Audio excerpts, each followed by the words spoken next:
Alright, so here I am outside because everyone inside is talking and yelling, and so I'm sorry if the birds are distracting, but also it's a beautiful day, and so I hope that you enjoy that. If you remember, the thing that we left off on was Beatty telling us that the number one human goal is happiness, right? What people want above all else is happiness. And I asked you to think about that, and I hope that you did because we're going to come back to that and you're going to think about it and reflect on about it. But I just want to say that that feels to me like a fairly empty way to live, right? If your only goal is happiness, then it feels like one, that's like a selfish way to live, and two, you're chasing like individual moments of like happiness or goodness or whatever. Um, and so I want you to keep thinking about that. That's going to keep being a thing in the book, right? So like, what's the purpose of life or the goal of life? Um, Whatever. So we're going to keep reading. Today we're going to read through page 71, and so listen or watch or read on your own. Again, so we left off. You must admit that our culture provides plenty of moments of happiness. Yes, says Montag.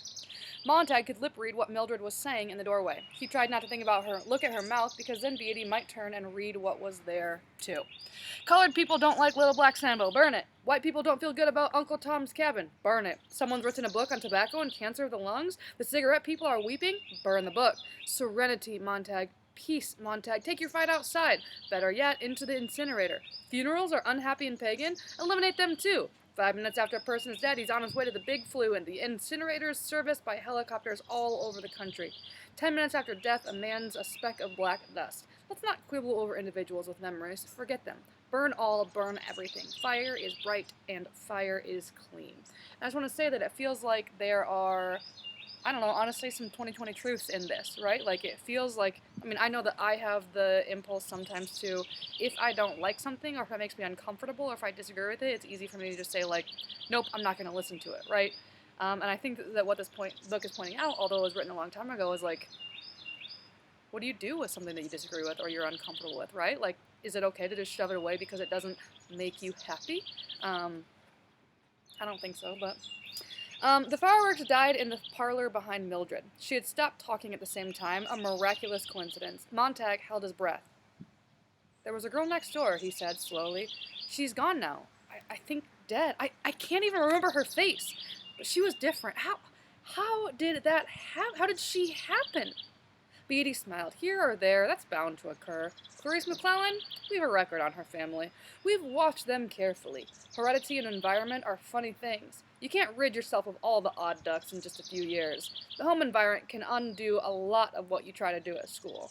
That's why we lowered the kindergarten age year after year until now we're almost snatching them from the cradle.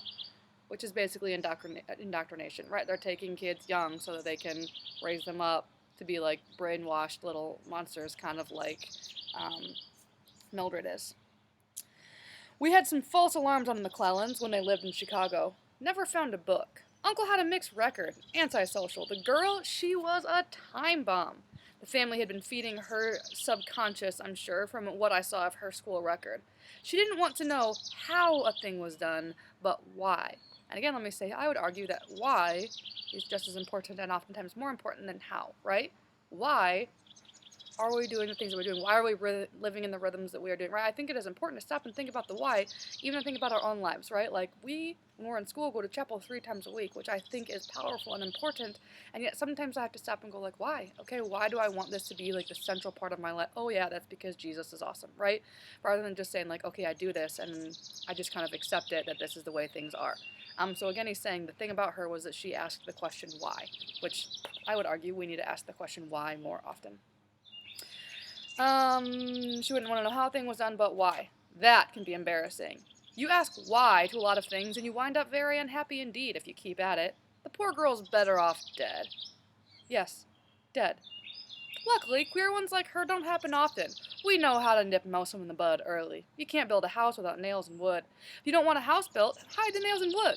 If you don't want a man unhappy politically, don't give him 2 sides to a question to worry him. Give him one. Better yet, give him none. Let him forget there is such a thing as a war. If the government is inefficient, top-heavy, and tax-mad, better be all those than people worry over it. Peace, Montag. Give the people contests they win by remembering the words to more popular songs or the names of state capitals or how much corn Iowa grew last year. Cram them full of non-combustible data, check them so damn full of facts they feel stuffed and absolutely brilliant with information. Then they'll feel their thinking. They'll get a sense of motion without moving. And they'll be happy because facts of that sort don't change. Don't give them any slippery stuff like philosophy or sociology to tie things up with. That way lies melancholy. Any man who can take a TV apart and put it back together again, and most men can nowadays, is happier than any man who tries to slide rule, measure, and equate the universe, which just won't be measured or equated without making men feel bestial and lonely. I know, I've tried it. To hell with it! So just bring on your clubs and parties, your acrobats and magicians, your daredevils, jet cars, motorcycle helicopters, your sex and heroin, more of everything to do with automatic reflex. The drama's bad, if the film says nothing, if the play is hollow, string me with theremin, loudly. I'll think I'm responding to the play, when it's only a tactile reaction to vibration. But I don't care. I just like solid entertainment. So here basically he's saying it is better to be entertained, it's better for people to be entertained, whether it's through like drugs or like hollow things or things that don't matter, and for people to think about things that actually matter, which again, would wildly disagree with. Beatty got up. I must be going. Lecture's over. I hope I've clarified things. The important thing for you to remember, Montag, is we're the Happiness Boys, the Dixie duo. You and I and the others. We stand against the small tide of those who want to make everyone unhappy with conflicting theory and thought. We have our feelingers in the dike. Hold steady. Don't let the torrent of melancholy and drear philosophy drown our world. We depend on you. I don't think you realize how important we are to our happy world as it stands now. So again, happiness is simply getting rid of thought, getting rid of anything that might make people think or question. Because honestly, like, what they're saying is disagreement is bad, disagreement makes us unhappy. And like, maybe that's true, right? I hate disagreeing with people, and yet at the same time, I think thinking is important, even when thinking might not make me happy. Like, being aware of poverty in the world doesn't make me happy, and yet, like, I don't think that my life would be more meaningful if I just, like, I don't know, watched Tiger King and didn't make myself think about anything important, right? Like, it might be happier, it might be easier. I push back on what he's saying, as I hope that you are as well. Beatty shook Montag's limp hand. Montag sat still, as if the house were collapsing about him and he could not move in the bed. Mildred had vanished from the door. One last thing, said Beatty. At least once in his career, every fireman gets an itch. What do the books say, he wonders. Oh, to scratch that itch, eh? Well, Montag, take my word for it. I've had to read a few in my time to know what I was about, and the books say nothing. Nothing you can teach or believe. They're about non-existent people, figments of imagination, if they're fiction. And if they're non-fiction, it's worse. One professor calling another an idiot, one philosopher screaming down another's gullet, all of them running around, putting out the stars and extinguishing the sun. You come away lost. Well then, what if a fireman accidentally, really not intending anything, takes a book home with him? Montag twitched. The open door looked at him with its great vacant eye. A natural error. Curiously alone, says Beatty. We don't get over-anxious or mad. We let the fireman keep the book 24 hours. If he hasn't burned it by then, we simply come burn it for him. Of course. Montag's mouth went dry. Well, Montag, will you take another shift later today? Will we see you tonight, perhaps? I don't know, said Montag. What? Beatty looked faintly surprised. Montag shut his eyes. I'll be in later. Maybe. We'd certainly miss you if you didn't show, said Beatty, putting his pipe in his pocket thoughtfully.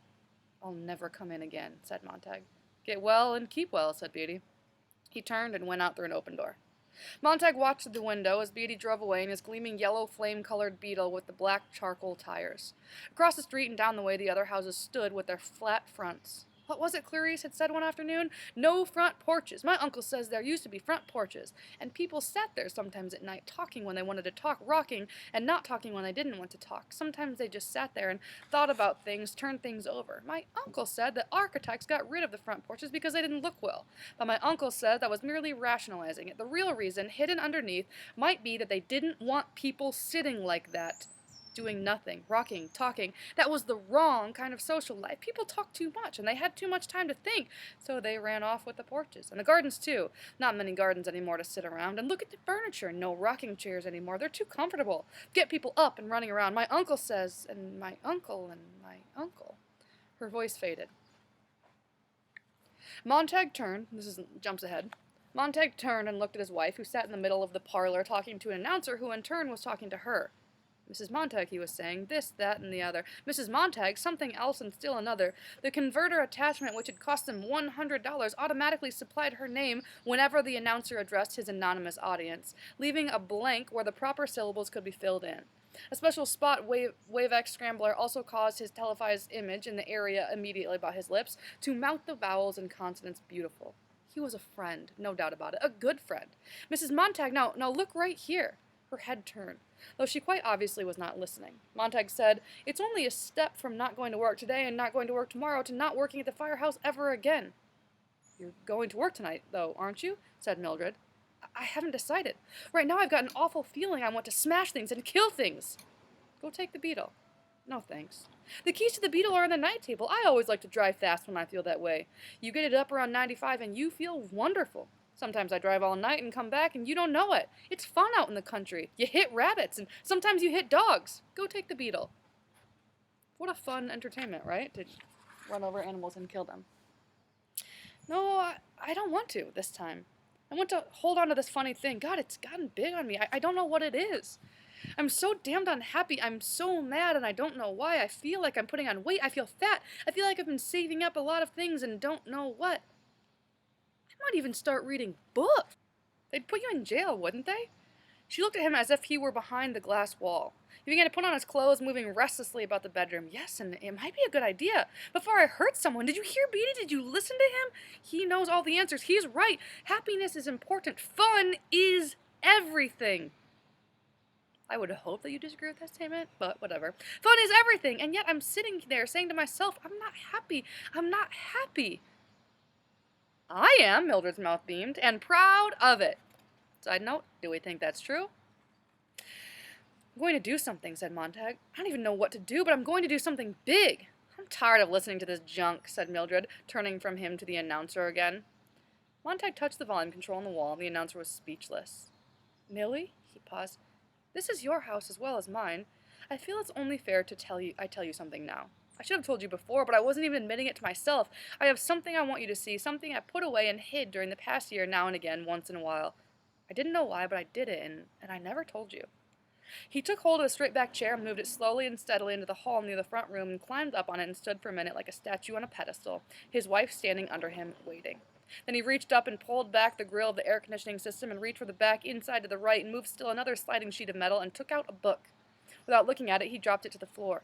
He put his hand back up and took out 2 books and moved his hand down and dropped the 2 books to the floor. He kept moving his hand and dropping books, small ones, fairly large ones, yellow, red, green ones. When he was done, he looked down upon some 20 books lying at his wife's feet. "I'm sorry," he said. "I didn't really think, but now it looks as if we're in this together." Mildred backed away as if she were suddenly confronted by a pack of mice that had come up out of the floor. He could hear her breathing rapidly, and her face was paled out, and her eyes were fastened wide. She said his name over twice, 3 times. Then, moaning, she ran forward, seized a book, and ran toward the kitchen incinerator. He caught her, shrieking. He held her, and she tried to fight away from him, scratching. "No, Millie, no, wait, stop it, will you? You don't know. Stop it!" He slapped her face. He grabbed her again and shook her. She said his name and began to cry. "Millie," he said, "listen. Give me a second, will you? We can't do anything. We can't burn these. I want to look at them, at least look at them once. Then, if what the captain says is true, we'll burn them together. Believe me, we'll burn them together. You must help me." He looked down into her face and took hold of her chin and held her firmly. He was looking not only at her, but for himself and what he must do in her face. "Whether we like this or not, we're in it. I've never asked for much from you in all these years, but I ask it now. I plead for it. We've got to start somewhere here, figuring out why we're in such a mess. You and the medicine knights, the car, me and my work. We're heading right for the cliff, Millie. God, I don't want to go over. This isn't going to be easy. We haven't had anything to go on, but maybe we can piece it out and figure it and help each other. I need you so much right now. I can't tell you. If you love me at all, you'll put up with this. 24, 48 hours, that's all I ask. Then it will be over. I promise. I swear. And if there is something here, just one little thing out of a whole mess of things, maybe we can pass it on to someone else." I love that, right? His impulse is like, if there's one thing to be learned, maybe we can help someone else learn that one thing, which is very, very, very like countercultural, it feels, in this world that they are living in. She wasn't fighting anymore, so he let her go. She sagged away from him and slid down the wall and sat on the floor looking at the books. Her foot touched one, and she saw this and pulled her foot away. "That woman the other night. Millie, you weren't there. You didn't see her face. And Clarice, you never talked to her. I talked to her. And men like Beatty are afraid of her. can't understand it. Why should they be so afraid of someone like her? But I kept putting her alongside the firemen in the house last night, and I suddenly realized I didn't like them at all, and I didn't like myself at all anymore, and I thought maybe it would be best if the firemen themselves were burnt. Guy! The front door voice called softly, Mrs. Montag, Mrs. Montag, someone here, Mrs. Montag, Mrs. Montag, someone here. Softly. They turned to stare at the door, and the books toppled everywhere, in heaps. Beatty! Said Mildred. It can't be him. He's come back, she whispered. The front door voice again called softly, someone here. We won't answer. Montag lay back against the wall and then slowly sank to a crouching position and began to nudge the books bewilderedly with his thumb, his forefinger. He was shivering, and he wanted above all to shove the books up through the ventilator again, but he knew he could not face Beatty again. He crouched, and then he sat, and the voice of the front door spoke again more insistently. Montag picked up a small volume from the floor. Where do we begin? He opened the book halfway and peered at it. We begin by the beginning, I guess. He'll come in, said Mildred, and burn us and the books. The front door voice faded at last. There was a silence. Montag felt the presence of someone beyond the door, waiting, listening. Then the footsteps going away down the walk and over the lawn. Let's see who that is. This is, said Montag. He spoke the words haltingly and with a terrible self-consciousness. He read a dozen pages here or there and came at last to this. It is computed that 11,000 persons have at several times suffered death rather than submit to break their eggs at the smaller end. Mildred sat across the hall from him. What does it mean? It doesn't mean anything. The captain was right. Here now, said Montag. We'll start over at the beginning. And this is the end of part 1. Now we're going to start part 2. We're going to read a few pages in it just to get the beginning, but like this is just so you know, those of you who are listening, this is kind of like a break in the book, right? Obviously, like things are about to change because they're reading the book now, starting from the beginning. Part 2. The Sieve and the Sand. They read the long afternoon through while the cold November rain fell from the sky upon the quiet house. They sat in the hall because the parlor was so empty and gray-looking without its walls lit with orange and yellow confetti and skyrockets and women in gold mesh dresses and men in black velvet pulling 100-pound rabbits from silver hats. The parlor was dead, and Mildred kept peering at it with a blank expression as Montag paced the floor and came back and squatted down and read a page as many as 10 times aloud. We cannot tell the precise moment when friendship is formed. As in filling a vessel drop by drop, there is at last a drop which makes it run over. So in a series of kindnesses, there is at least one which makes the heart run over. Montag sat listening to the rain. Is that what it was on the girl next door? I've tried so hard to figure. She's dead. Let's talk about someone alive, for goodness sake. Montag did not look back at his wife as he went trembling along down the hall to the kitchen, where he sat a long time watching the rain hit the windows before he came back down the wall in the gray light, waiting for the tremble to subside. He opened another book. That favorite subject, myself. He squinted at the wall. That favorite subject, myself. I understand that one, said Mildred. But Clarice's favorite subject wasn't herself. It was everyone else and me. She was the first person in a good many years I've really liked. She was the first person that I can remember who looked straight at me as if I counted. He lifted the 2 books. These men have been dead a long time, but I know their words point one way or another to Clarice.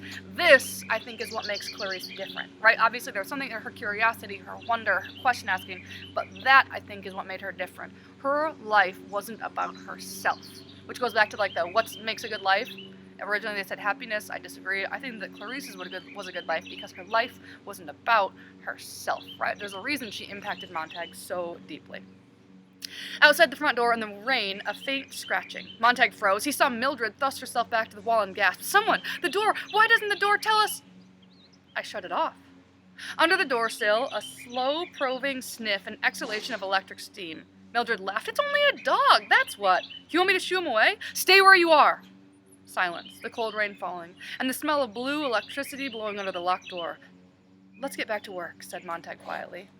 Mildred kicked at a book. Books aren't people. You read and I look around, but there isn't anybody. He stared at the parlor that was dead and gray as the waters of an ocean that might teem with life if they switched on the electronic sun. Now, said Mildred, my family is people. They tell me things, I laugh, they laugh, and the colors. So again, she wants to go back to her like television, her 3 walls of television that she has in her room. Yes, I know. And besides, if Captain Beatty knew about these books, she thought about it. Her face grew amazed and then horrified. He might come and burn the house and the family. That's awful. Think of our investment. Why should I read? What for? What for? Why? Said Montag. I saw the damnedest snake in the world the other night. It was dead, but it was alive. It could see, but it couldn't see. You want to see that snake? It's an emergency hospital where they filed a report on all the junk that snake got out of you. Would you like to go and check their file? Maybe you'd look under Guy Montag or under fear or war. Would you like to go to that house that burnt last night and rake ashes for the bones of the woman who set fire to her own house? What about Clarice McClellan? Where do we look for her? The morgue? Listen! The bombers crossed the sky and crossed the sky over the house, gasping, murmuring, whistling like an immense invisible fan, circling in emptiness. Jesus God, said Montag, every hour, so many damn things in the sky. How in the hell do these bombers get up there every single second of our lives? Why doesn't someone want to talk about it? We've started and won 2 atomic wars since 2022. Is it because we're having so much fun at home we've forgotten the world? I think that's exactly it, and I think that's exactly what the government is trying to do, make them forget that real things are happening by entertaining them. If you don't know what bread and circuses, like the phrase bread and circuses, Google it, we're going to talk about it later. It is because we're so rich and the rest of the world so poor, and we just don't care if they are? I've heard rumors the world is starving, but we are well fed. Is it true the world works hard and we play? Is that why we're hated so much? I've heard the rumors about hate too once in a long while over the years. Do you know why? I don't, that's sure. Maybe the books can get us half out of the cave. They just might stop us from making the same damn insane mistakes. I don't hear those idiot bastards in your parlor talking about that. God, Millie, why don't you see? An hour a day, 2 hours with these books, and maybe... The telephone rang. Mildred snatched the phone. Anne, she laughed. Yes, the White Clown's on tonight. Montag walked to the kitchen and threw the book down. Montag, he said, you're really stupid. Where do we go from here? Do we turn the books in? Forget it? He opened the book and read over Mildred's laughter. Poor Millie, he thought. Poor Montag, it's mud to you, too. But where do you get help? Where do you find a teacher this late? Hold on. He shut his eyes. Yes, of course. Again, he found himself thinking of the Green Park a year ago. The thought had been with him many times recently, but now he remembered how it was that day in the city park when he had seen that old man in the black suit hide something quickly in his coat. The old man leapt up as if to run, and Montag said, Wait! I haven't done anything, cried the old man, trembling. No one said you did. They'd sat in the green soft light without saying a word for a moment, and then Montag talked about the weather, and then the old man responded with a pale voice. It was a strange, quiet meeting. The old man admitted to being a retired English professor who had been thrown out upon the world 40 years ago when the last liberal arts college shut for lack of students and patronage. His name was Faber, and when he finally lost his fear of Montag, he talked in a cadenced voice, looking at the sky and the trees and the green park, and when an hour had passed, he said something to Montag, and Montag sensed it was a rhymeless poem. Then the old man grew even more courageous and said something else, and that was a poem too.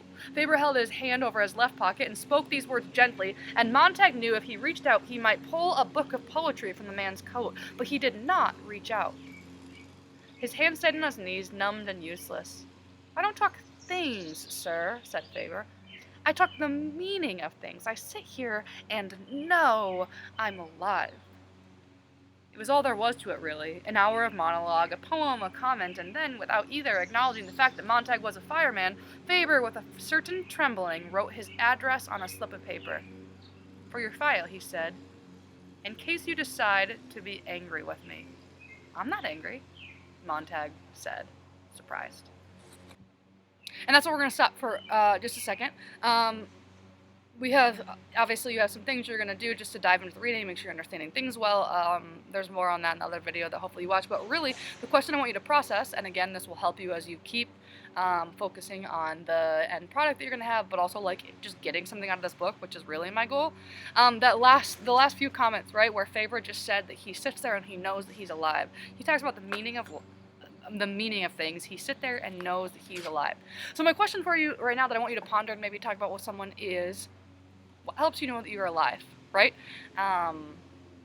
Hopefully you talked and thought with someone about like, what's the point of like, what makes a good life? I think it's not just pure happiness, like some of the characters in the book think, but now I want you to think about like, what makes you feel alive? And the first one maybe was like more general, like you could make an answer for everyone, but like this is just for you.